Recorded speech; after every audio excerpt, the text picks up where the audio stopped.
Recently, Mr. Sensible did a response video about our lesson on gravitational force. This is my official response from the Flat Earth Institute of Science.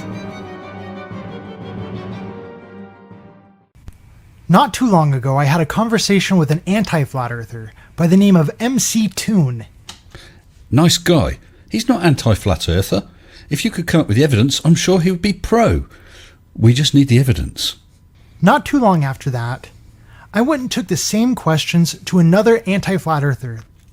I also am not an anti-flat earther. I'm pro whatever the evidence shows. And unfortunately, the evidence does not show a flat earth. Therefore, I cannot support it. If you guys come up with the evidence, I will support it if that evidence is better than the evidence for a globe. Let's consult with the dictionary on this one. The word anti means a person who is opposed to a particular practice, party, policy, action, etc. The word oppose means to act against, provide resistance to, or combat. Be honest with yourself here. A vast majority of your videos are against flat earthers. And I can say the same for MC Toon. So long as that is the case, I feel I can justly describe the both of you as anti-flat earthers. Now, as for evidence, evidence is that which tends to prove or disprove something. Ground for belief. Proof. Something that makes plain or clear. An indication or sign.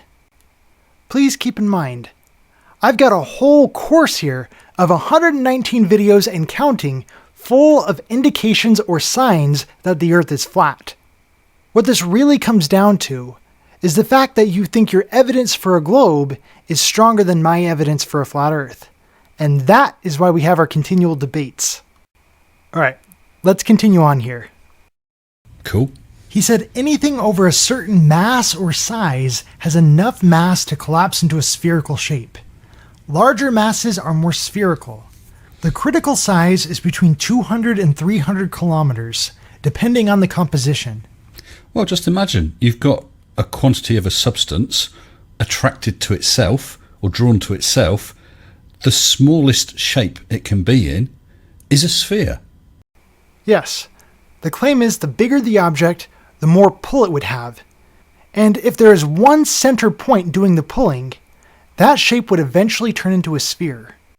However, if there is no central point, and the source of the pull is all spread out, that object will become flat. And assuming Newton was right here, and that gravity here on Earth is a really weak force, the entire shape would mostly depend on its original shape, for it would not have enough strength to bunch in around any one particular point. As I said, we don't see these mountains pulling anything towards them, and that is where his straw man argument was exposed.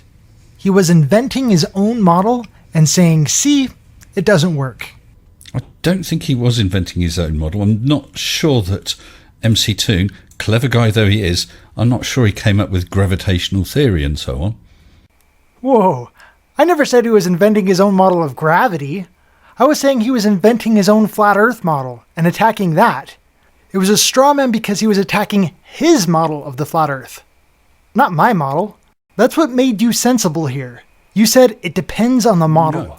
If you had a perfectly smooth and uniform disc, and it wasn't being rotated aggressively, then it may be able to maintain its shape.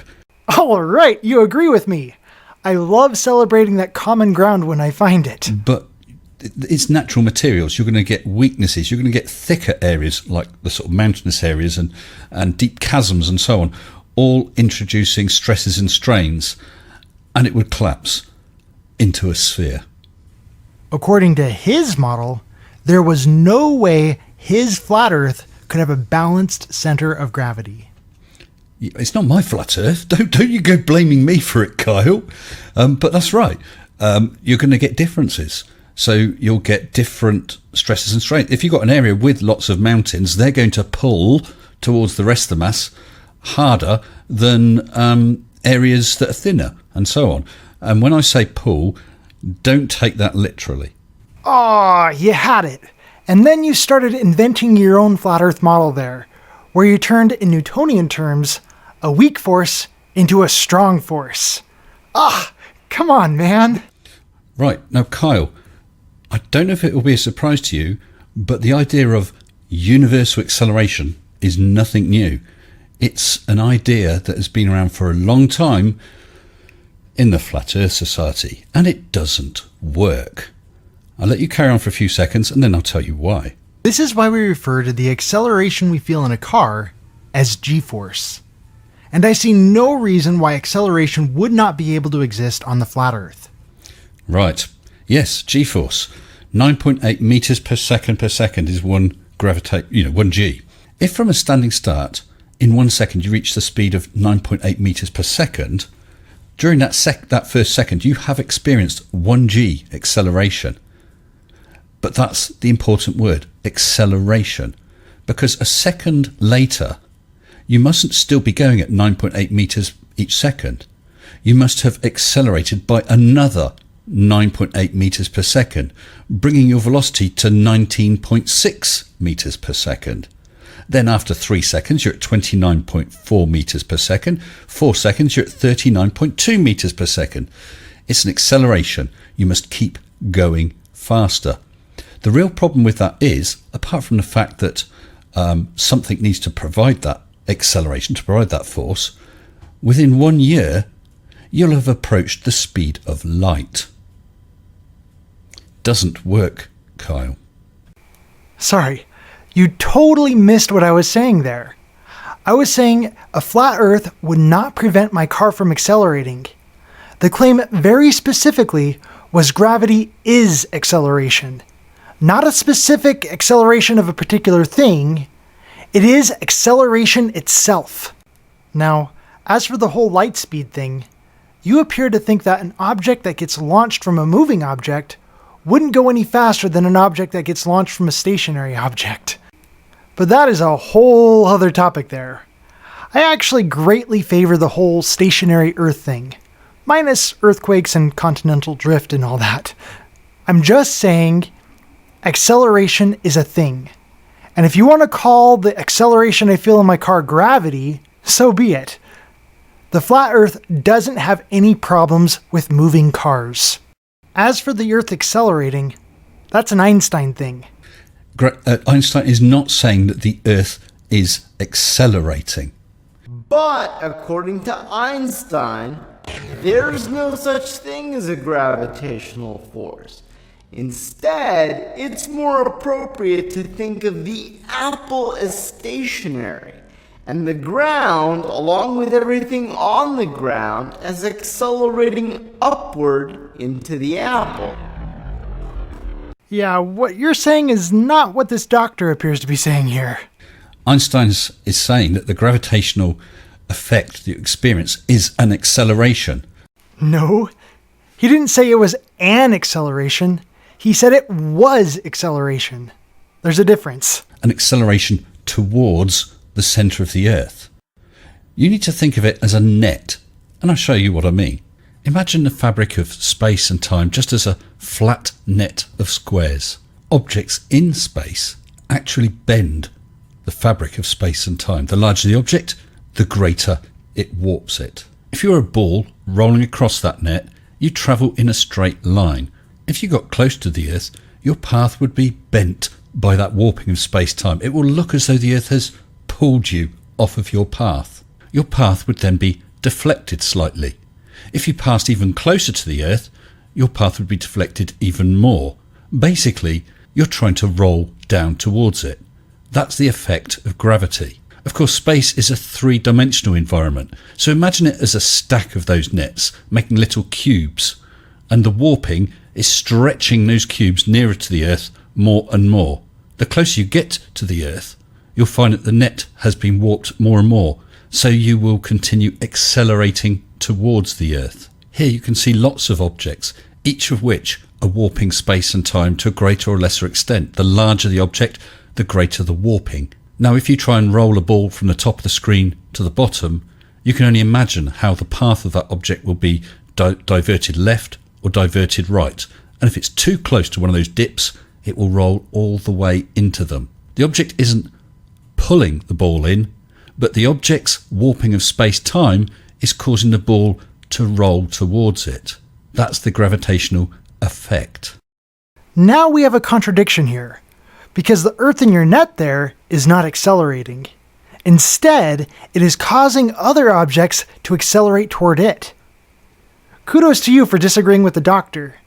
I may just make a flat earther out of you yet. Yeah, well, you just don't understand.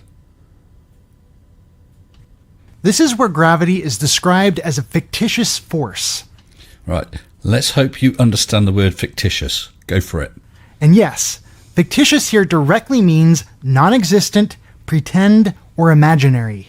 Non-existent, true, there isn't a force, but there is a very, very real effect, an effect that you can see, feel, and measure, to the extent that you can actually treat it as if it's a force. It is just like Coriolis force. Yes, it is. And centrifugal force. Yes. We can describe them, we can say what they do to other things, Yep. we can measure them, Yep. predict things with them, Yep. but these forces themselves do not exist. That's true. Things like Coriolis, and I hope that you have a greater understanding of Coriolis than many flat earthers. Coriolis isn't a force. Nothing is pushing that cannonball sideways. The cannonball is continuing on in a straight line, but from the frame of reference where the cannon has shot it, it appears as though a force has pushed it sideways. Great stuff. They are caused by something else. Yes! Kyle, you've really gone up in my estimation. Hey, that is common ground I will happily celebrate. What is gravity? You have no idea. Okay, next question. Wow. No, here's the difference. We can describe gravity. We Yep. can say what it does Yep. to other things. We can measure it, Yep. predict with it. But when you start asking, like, what it is, I don't know. There's no problem with that, Kyle. If you can use gravity in your calculations so that you can calculate the angle to fire a cannon, so that you can work out how a rocket is going to fly and so on, if those figures work in the equations, job done. The actual mechanism behind it, yeah, we want to know, but if we don't know right now, it's not critical. We can still successfully use it. With that, while it may surprise you, I actually agree with him. Was Newton right? Or was Einstein right? They're both right. Were they both wrong? Or were they both right? I don't know. That is a mystery we are still trying to figure out, just like the rest of the world. And the major takeaway here is that gravity is not an issue with the flat Earth. Only gravity is a major issue with the flat Earth. You need something to cause an upwards acceleration of that flat Earth, or you need something to cause objects to go down towards that flat Earth, and you also have to be concerned about the flat Earth not collapsing into a sphere. Odd. You just barely told me all of that wasn't important. What it is, I don't know. There's no problem with that, Kyle. If you can use gravity in your calculations so that you can calculate the angle to fire a cannon, so that you can work out how a rocket is going to fly and so on, if those figures work in equations, job done. So what you appear to be saying is it's okay for the expert Neil Tyson not to know, but for me, I have to know everything. Got it. Well, my point still is that a car's ability to move is not impeded by the Earth being flat. Acceleration is perfectly capable of existing on the flat Earth. Now, do I believe the Earth is a giant rocket ship shooting its way through outer space? No. As a fictitious force, I believe gravity is a product of other things such as probably electromagnetic force, which is said to be the glue to the universe. But that's the topic of another video. Thank you for watching.